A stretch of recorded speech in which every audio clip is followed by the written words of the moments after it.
Okay start.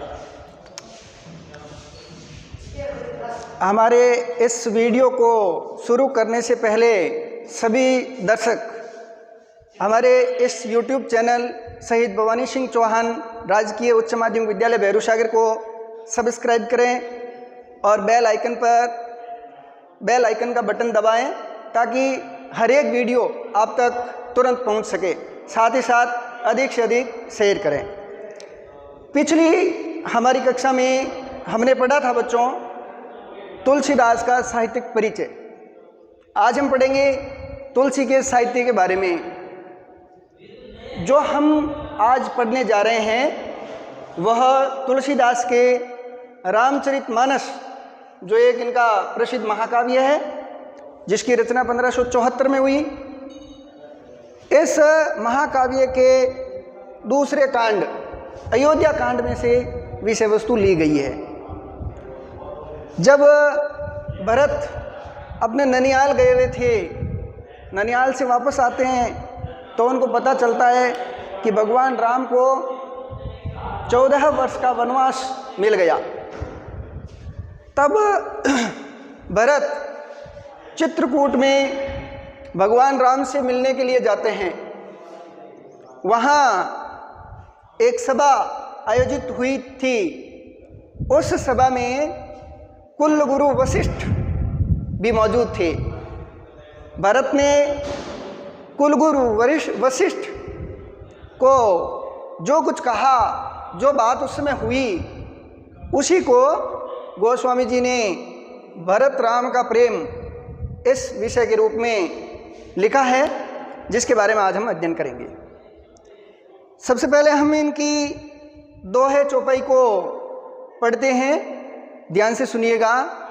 पुलक की शरीर सबा भय ठाडे, नीरज नयन नेह जल बाढ़े, कहब मोर मुनिनाथ निबाहा, एते अधिक कहो में कहा, मैं जानऊ निज नाथ शुभाऊ, अपराधी पर कोहु न काऊ, मोह पर कृपा सनेऊ बिशेखी, खेलत खुनिश न कबहु देखी, शिशुपन ते परिहरेउ न संगू, कबहु न कीन मोर मन भंगू, मैं प्रभु कृपा रीति जिए जोही, हारेउ खेल जितावही मोही, मऊ सनेह संकोच बस, सन्मुख कही न बैन, दर्शन तर्पित ने आज लगी, प्रेम पिया से नैन।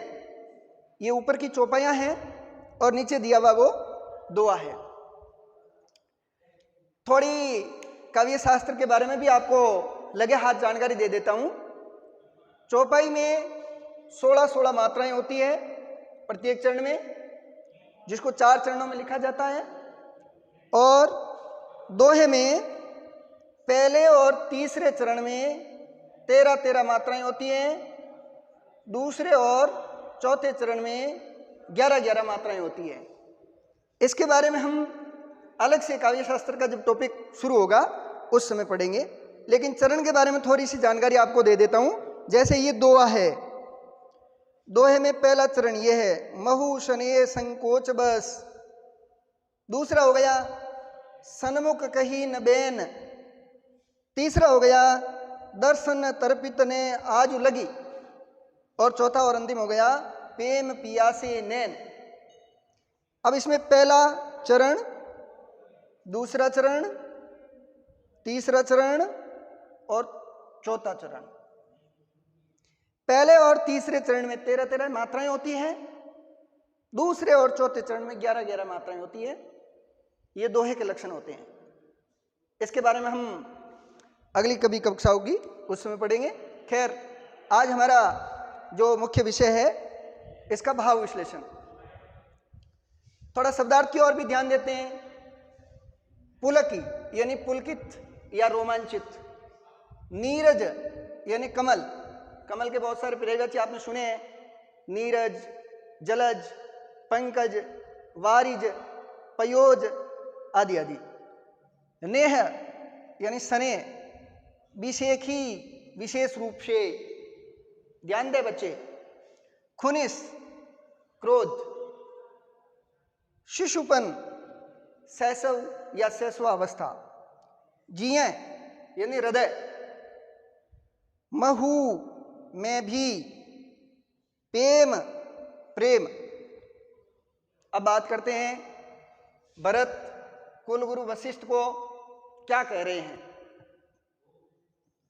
पुलकी शरीर सभा भय ठाडे, सभा में रोमांचित शरीर से, पुलकित मन से भरत खड़े होते हैं और साथ ही साथ नीरज नयन नेह जल बाडे, उनके कमल रूपी आंखों में, नीरज रूपी नयन में स्नेह की जल धारा बह रही है। यहां उपमा अलंकार है। नीरज के समान नयन। उपमा अलंकार का जो वाचक शब्द होते हैं वे होते हैं सा, से, सी, सम, सरि, सदृश आदि। तो इसमें आया है नीरज के समान नयन, कमल के समान आंखें। आपको और स्पष्ट करके बता देता हूं, यहां यदि यहां होता नयन नीरज, नयन नीरज, तो यहां रूपक अलंकार हो जाता। फिर उसका विग्रह कैसे करते हैं? नयन रूपी नीरज, नयन रूपी नीरज, वो रूपक हो जाता। लेकिन यहां जो ये उपमेय है वो बाद में आया है, उपमान पहले आया है, इसलिए उपमा अलंकार। नीरज नयन नेह जल बाडे, अपनी आंखों में स्नेह का जल भर करके स्नेह की अश्रु धारा बह रही थी और वो पुलकित शरीर से सभा में खड़े होकर के कुलगुरु वशिष्ठ से कह रहे हैं, कहब मोर मुनिनाथ निबाहा, हे मुनिनाथ, हे मुनिवर, जो मुझे कहना था वो तो मैंने कह दिया, उसका तो निर्वहन मैंने कर दिया। यही ते अधिक कहो मैं कहा, इससे अधिक और मैं क्या कहूं? जो मुझे कहना था वो मैं आपको कह चुका हूं, इससे अधिक और मैं क्या बताऊं? मैं जानऊ निज नाथ शुभाऊ, मैं अपने नाथ स्वामी भगवान राम के स्वभाव को अच्छी तरह से जानता हूं। अपराधी पर कोहन काऊ, अपराधी पर भी ये कभी क्रोध नहीं करते, गुस्सा नहीं करते, ऐसा इनका स्वभाव है, ये मैं जानता हूं। मोह पर कृपा स्नेह विषय की, आगे कहते हैं लेकिन इसके बावजूद मेरे पर तो, मुझ पर तो इनकी विशेष कृपा रही है, विशेष स्नेह रहा है। ऐसे हैं भगवान राम, जिनके संपूर्ण व्यवहार को, उनके स्वभाव को, उनके शील को, उनके चरित्र को, सब कुछ मैं जानता हूं। आगे कहते हैं खेलत खुनिश ने कबहू देखी, खेल में भी, शिशुपन में, बचपन में जब हम साथ में खेलते थे तो उस समय भी कभी खेल खेल में भी इनको गुस्सा हुए नहीं देखा। खुनिश यानी क्रोध या गुस्सा होते हुए नहीं देखा। आगे क्या कहते हैं? शिशुपन ते परि हरेउ न संगू, शिशुपन यानी बचपन में, शैशव अवस्था में ही इन्होंने कभी भी हमारा साथ संग छोड़ा नहीं और हमने भी इनका साथ नहीं छोड़ा। कबहू ने कीन मोर मन भंगू, कभी भी, कबहू न कभी भी नहीं, कीन मोर मन भंगू, मेरे मन को कभी भी इन्होंने भंग नहीं किया, तोड़ा नहीं, मेरा मन नहीं तोड़ा, हर समय ये मेरा मन रखते थे। ऐसा शील है, ऐसा व्यवहार है, ऐसा स्वभाव है हमारे स्वामी का।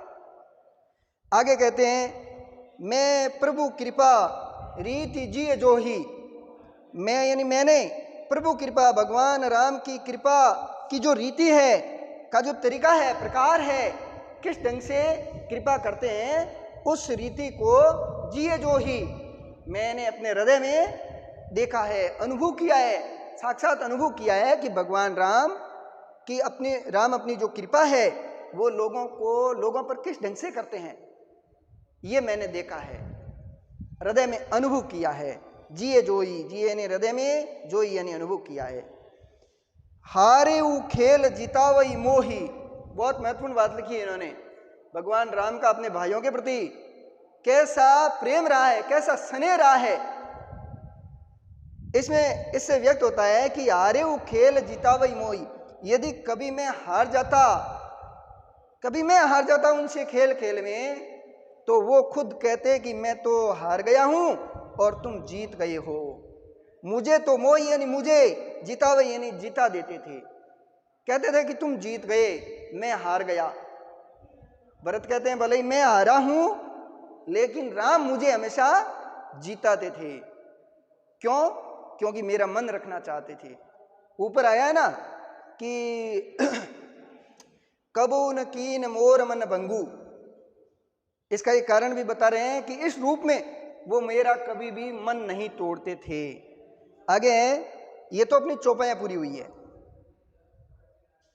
इसके बाद है दोहा।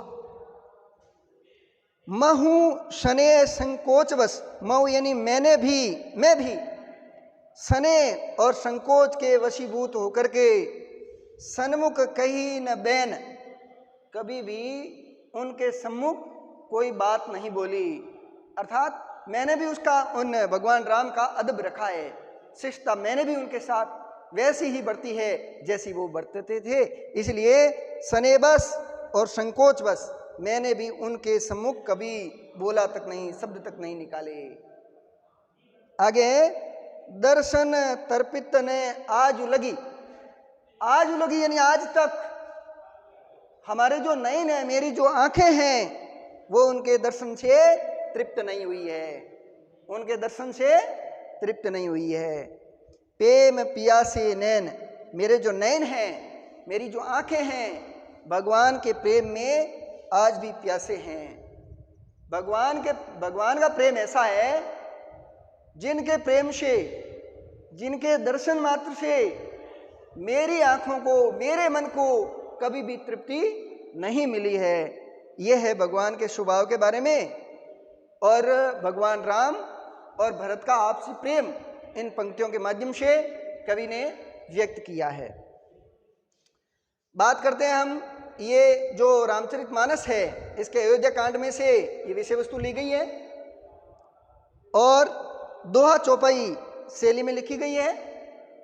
चौपाई में 16-16 मात्राएं होती है, मात्रिक छंद है, और दोहे में पहले और तीसरे चरण में 13-13, दूसरे और चौथे चरण में 11-11 मात्राएं होती है। ये मात्रिक अर्ध समछंद है।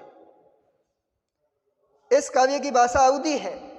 रामचरितमानस पूरा अवधी भाषा में लिखा गया है, अवधी भाषा। नीरज नयन में उपमा अलंकार आया है, साथ ही बैन नैन यहां तुक मिल रहा है। तो जहां काव्य में तुक मिल रहा होता है, तुकांत काव्य होता है, वहां पर अंत्य अनुप्रास अलंकार होता है। अंत्य अनुप्रास अलंकार। इस काव्य को आप कॉपी में करेंगे, उत्तर पुस्तिका में ये शब्दार्थ भी लिखेंगे। उसके जो काव्य के अंतर्गत जो विशेष बातें हैं, दोहा और चौपाई शैली, अवधी भाषा, रामचरितमानस का अयोध्या कांड से उद्धृत है, नीरज नयन में उपमा अलंकार है, चित्रकूट में भरत कुल गुरु वशिष्ठ से कह रहे हैं। ये सारी बातें स्पष्ट रूप से आप उत्तर पुस्तिका में लिख करके इनको याद करने का प्रयास करेंगे। अगली हमारी जब भी कक्षा होगी, इसी के आगे वाला जो पार्ट है, पद्यांश है, उसको हम पढ़ेंगे।